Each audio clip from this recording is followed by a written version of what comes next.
Should you use the word should? Ooh, should you? Should is actually one of the most unproductive words you could use, actually. And you use it quite a bit more than you probably know. Right. Right. Yeah. So today we're going to talk about why you should maybe change that around and how you can do it. And this is Tara and Roxanne here to help you calm your mind so you can enjoy your life. In that endeavor, we have downloaded below a PDF with some breathing techniques. Really help you. It'll help you on this journey through this video, but these are going to help you through life. Yeah, And it really calms your body down. You ever just get frustrated? You're driving along, that guy's going too slow. breathe. Yeah, exactly. Exactly. You know, it sounds so simple, so I think people disregard it, but it's so powerful. It really does make a difference. And these are really simple. Oh, yeah. So- and effective. Right. We're all about simple. I am personally, I like to keep it simple and easy, but highly effective. I don't like to waste my time.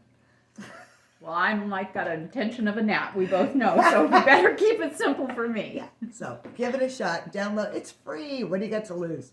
If you don't like it and you look at it and go, that didn't look so good, you delete it. But you won't. Absolutely. You won't. You would like it. Anyway. So should. It's an interesting word. And it's spurred a great conversation here with us back and forth. So we realize how often we say it. But you'll notice as you listen for it, if you do, for yourself and others, is that it's never followed by anything productive. There's never a solution that's trailing it or an action step or motion forward or anything. Nope. It might be followed by a but. Yep. But that's about it. But that's The about butt it. is about all. Yeah. So, for example, you say, I really should do something about my weight. Right. Or, they should do something about that. But they won't because they don't care. It Right. doesn't affect them. Right? I mean, especially with government conversations Oh, and stuff. traffic. Just Yeah. give me traffic. I can tell you that all day long. They're not going to fix this. They should. I think it's so cute that she gets wrapped up about traffic. We've had this conversation before and I love it. Well, I'm going to work on it. That's for sure. Right. So, how about this? I shouldn't react that way. Because shouldn't is the same thing. It's just a fancy should. So, you know, all you that want to play semantics out there, shouldn't is right there with it. So, how about the I shouldn't react that way. I know I shouldn't, but they just trigger me. They push me over the edge. I mean, have you ever heard a more disempowering statement in your life? That's a great way to put that. It takes all that power away and sucks it all out of it. Absolutely. And like I had no choice. They made me do it. Right. Which right, means right. Katharina Starr has a PhD and she put it this way. Should statements are a common negative thinking pattern or a cognitive distortion that can contribute to feelings of fear or worry. They also put unreasonable demands and pressure on ourselves, which can make us feel guilty or like we failed. totally, because should is not empowering. It's actually No. disempowering. So I think we talked about language. I don't know if you guys ever saw the video before we did it on language, and I know you've heard this before, and if not, you definitely experienced it, that language actually affects the way that we feel, the way we interact, the way that we perceive certain things, and we think they're just words, but they're not. Right. I mean, and should is a big one.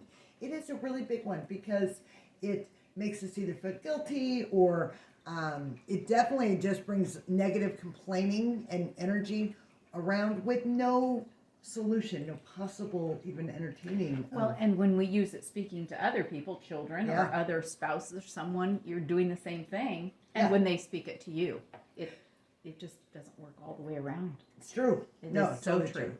And so we challenge you to do two things. There's two things now. Two things, Two okay. things. One is to find a situation where should is actually productive and prove us wrong, because I love that. Yeah. I honestly love that. Or, and I should say, be on the lookout for the word should. Notice how often you say it and how it feels when you do. Because it's usually like, well, I really should do that. But in your body and is feeling, but you're lazy and never will, right? And you just take this hit. And notice it when other people say it. Kind of feel the energy around them and see if you notice the actual intention behind it. And you're going to find that it's probably never really, really very good. So, what can you say? What can you say instead? Well, this was kind of funny because we were talking and I said something like, you should say, you shouldn't. Well, anyway, what there were two should. Yeah. Instead of shouldn't. What should you say about should?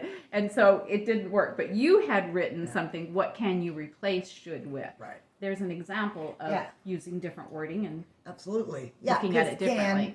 Can is a little more like, what are all the possibilities? Let's weed through all these possibilities. It's kind of implied in the energy in the statement of it.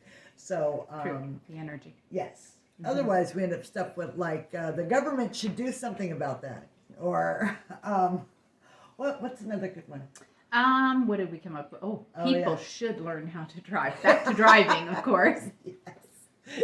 And they shouldn't have put a roundabout there. Exactly. But there's no power in that statement. There's just negativity, and you're putting it out there, and now your body's all filled with this stuff. It's not good. So what would you say instead? You talked about earlier saying claim your feelings on that. Yes. It's okay to feel frustrated. Absolutely. But claim the feeling rather than a wasted... It's true.